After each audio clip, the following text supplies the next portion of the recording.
here.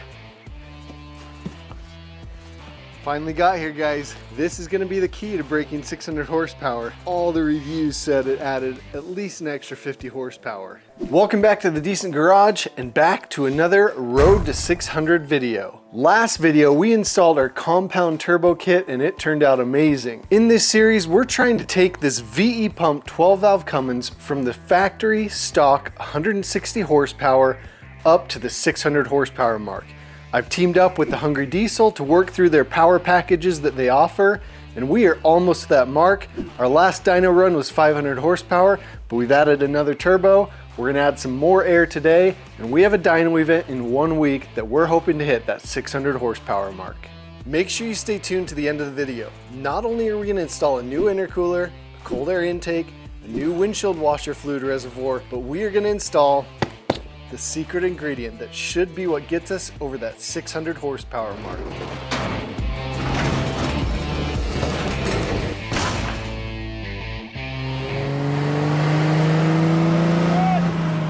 So the first thing we're gonna do is put this 7.3 Power Stroke intercooler into the truck, replacing the factory intercooler. This one is much bigger and will provide cooler air to the turbo and the engine, which should help get us more horsepower.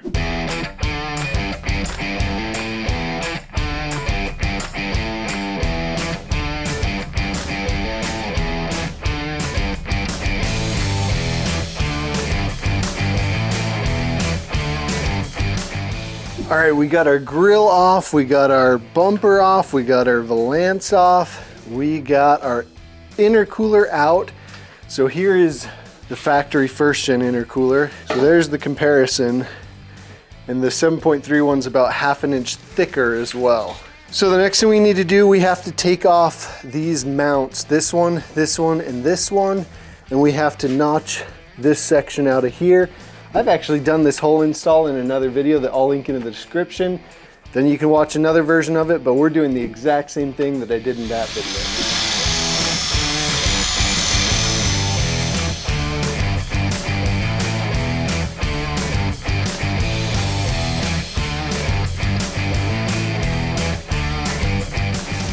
Okay, the last thing we have to do before we mount the condenser up is we have to widen out this hole just a little bit so that the intercooler charge pipes fit through, because it's just slightly wider. So I like to take about ½ inch off and kind of round it out and make it look good.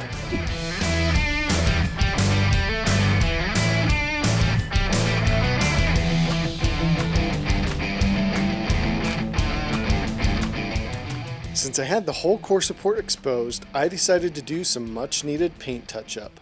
All right, we got it all touched up as far as paint goes. So the core support used to be gold from my original truck. The inner fender over here used to be blue from the Air Force truck, so I painted that black as well. Got the top of the core support, got that over there, so looks really good now.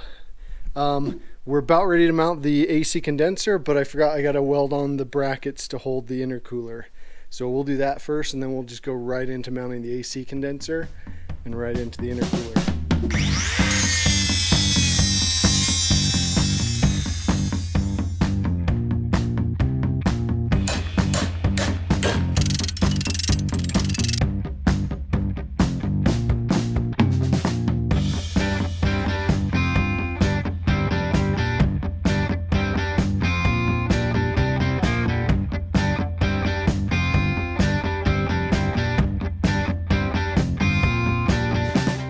All right, that thing fit perfectly.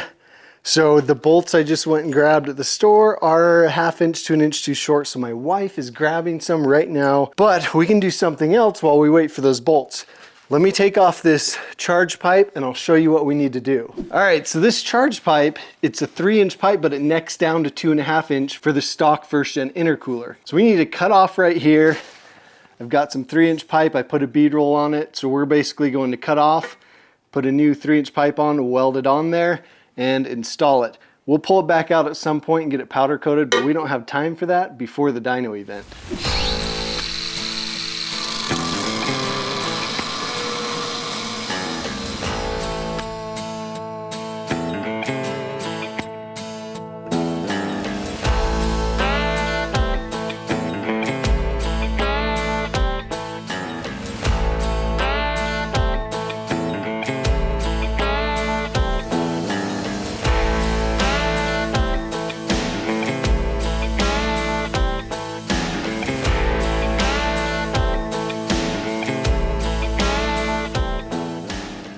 got our intercooler piping in.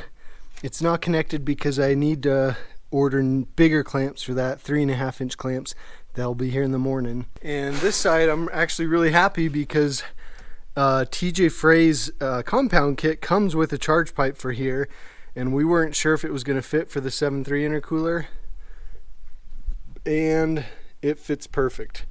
So I need another clamp for this intercooler boot as well, but fits perfectly. So as soon as we get those clamps on and these bolts in, we can put everything back together and move on to the next part. All right, it's the next day. I've got the truck outside because I needed to shut the garage last night, and we got to finish this. I ran out of energy last night, got the bolts from my wife, installed those in, and it is secure, but I did something stupid. Let me show you what I did. So I've done this swap probably 3 times on these trucks, and I know that we have to adjust the hood latch to clear the intercooler. Well, last night I was looking at it and thinking, oh, it is so close it might clear. And I shut it a couple times softly and nothing, and I was like, I'm just gonna do it. And there we go. That's what happens. Put a nice dent in this. This is probably the nicest factory 7.3 intercooler I've ever come across. But we left our mark. Not a big deal. I'll boost leak check it, make sure we're good, but I don't think it'll be an issue. Just sucks. Should have listened to my instinct and just adjusted this. So we got to get these clamps on, hook our boost tubes up right there, and then adjust the hood latch, and then we'll be on to our cold air intake. All right, we got our intercooler piping in. I adjusted the hood latch so it doesn't hit now, although we've pretty much already clearanced it. But before we put our cold air intake in, I want to drive this thing. I want to see how the compounds feel. So let's take it out for a rip real quick, and then we'll bring it back and put our cold air intake in.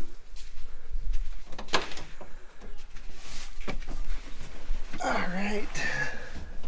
Now I've already primed it and ran oil through the turbos. So I moved it from the other side of the driveway to the garage. Okay, let's see how she does. We're at a spot where we can get into it a little bit. I can say it is way quieter. It's actually pretty crazy how quiet it is.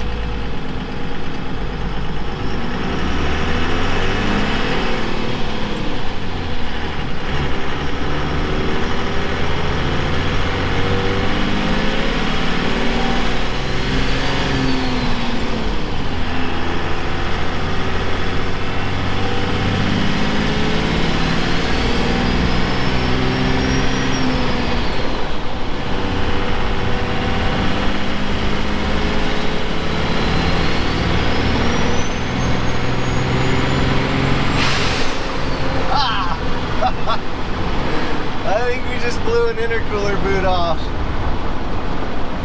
Oh my gosh, that hit 40 psi, and yeah, I think we blew an intercooler boot. Oh my gosh, though, this is awesome, awesome. It's crazy how quiet it is. Like, it sounds like a common rail.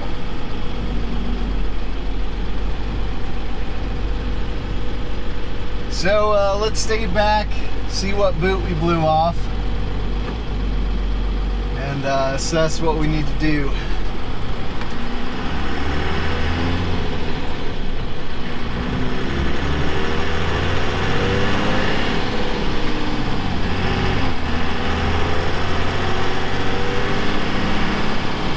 Yeah, we're not building any boost now, so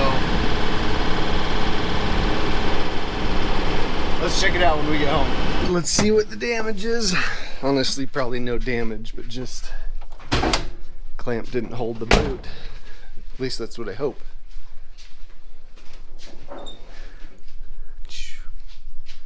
See, I think it's got to be this one or the other side. I gotta get those away from the hot pipe and the exhaust manifold. We gotta put some heat resistant stuff on it that I ordered. So, not seeing anything crazy yet, but let me look a little further, see what I can find. All right, so I got those clamps replaced right there. I got the EGT wire, put this heat shield on it, and then I realized I went to tighten all the clamps, and here's our issue. This boot came off of the elbow, so I'm letting it cool down a minute, and then we'll put that boot back on, tighten everything up, and then we'll go for a test drive. Can't wait to fill this thing.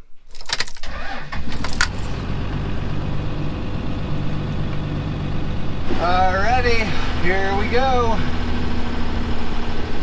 Coming up to our stop sign. It's crazy how much quieter it is. I mean, the power will be nice, but just how quiet it is awesome.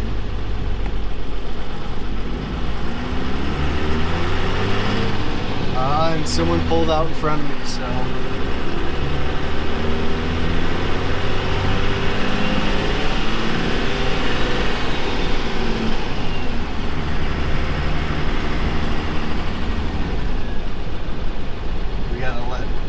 This car go a little. That way we can get it up to our 35 mile an hour on the speed limit here.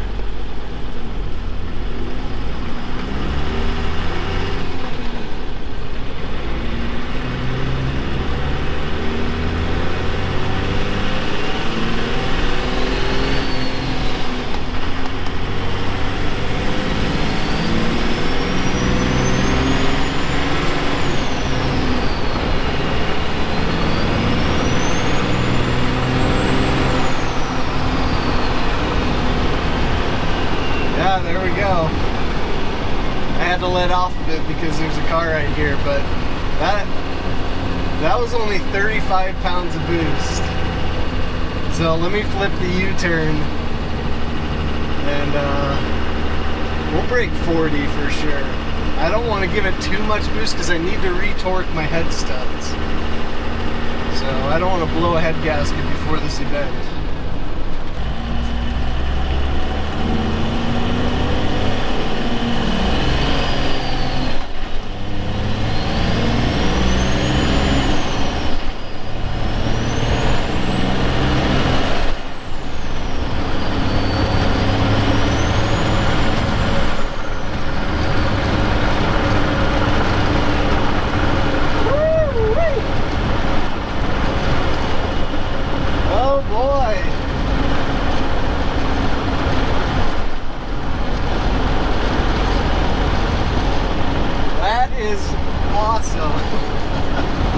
So two things, way quieter, well, three things, way quieter. We had 47 pounds of boost and that was not a full throttle. And the other thing is it's way cleaner out the tailpipe, so I can confidently say we now have enough air to match the amount of fuel we have. Dang.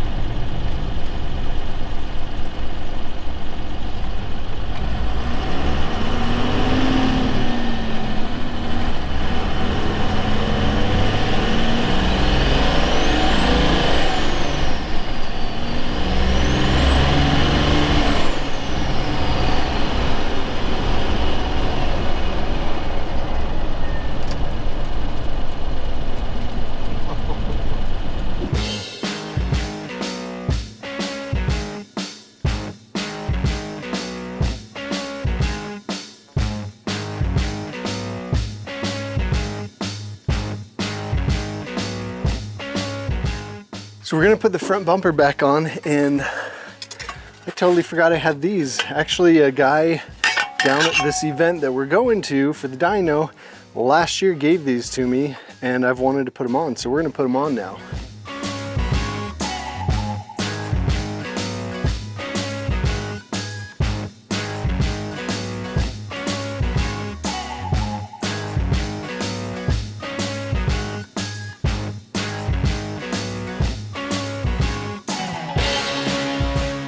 All right, our intercooler is in. Next, we have to install our cold air intake, and then we're gonna install the secret ingredient that hopefully gets us over that 600 horsepower mark. So this is another intake kit from 5.9 Fabrication, right there. We've installed this on Long Bed Larry, but this will be a little bit different case because of the compound turbo, so we had to come up with something a little more custom. Comes with good instructions. There's our heat shield sticker. Hardware. I actually think this is the filter. Yeah. Oh, sweet. Nice big AFE filter. Perfect. Well, let's get installing it.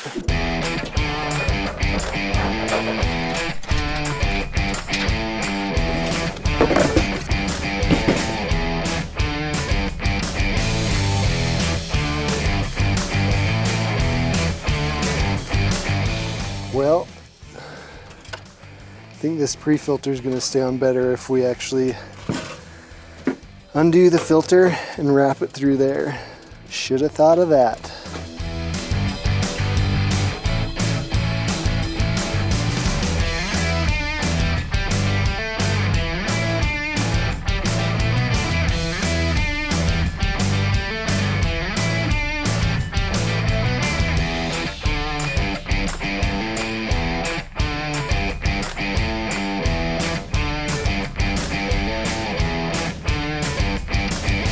This is a sweet kit. So that AFE filter screws right into the plate. Everything fits really nicely. AC dryer still fits. We knew we were going to run into, we wanted to get everything mounted up before we figured out a solution for an intake tube. I think I have a solution. I'm going to order some stuff and we'll give it a whirl. But for now, I don't know if we'll have that stuff in time. So we are just going to throw this filter back on here. So the last little thing we need to do, we had to remove the windshield washer fluid reservoir to put the compounds in. So I went on Amazon, tried to find something that might work, and I found this generic washer fluid reservoir, and I think this is actually going to work perfect. It fits perfectly right here, doesn't contact any of the turbo stuff, so it's not in risk of any heat issues. The hood closes, and even the factory plug hooks right into the washer fluid motor. So it should just be a pretty easy install. Probably going to use some nut zerts right here. It's got this little bracket that we just have to install right there, and then we can slide it in and out, fill it up, hook our fluid tube right up to it, and it should be good to go.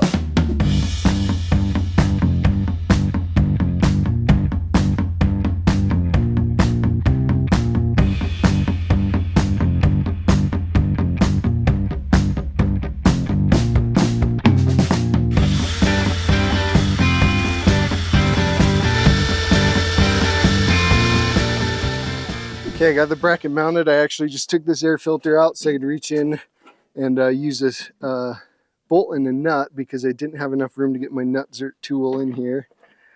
But here's the factory plug. Plugs right in. Factory line for the fluid. That is, oh my gosh, I can't believe that. It fits perfect. So just got to fill it up and give it a little test. All right, let's fill it up and see if it works. All right, what do you think? Is it gonna work? Oh yeah. Well, it works. It is time to install the secret ingredient, the thing that hopefully gets us over that 600 horsepower mark. This is only my 10 horsepower tip. So, oh yeah. Yeah, that's the 50 horsepower one. Perfect. That is perfect.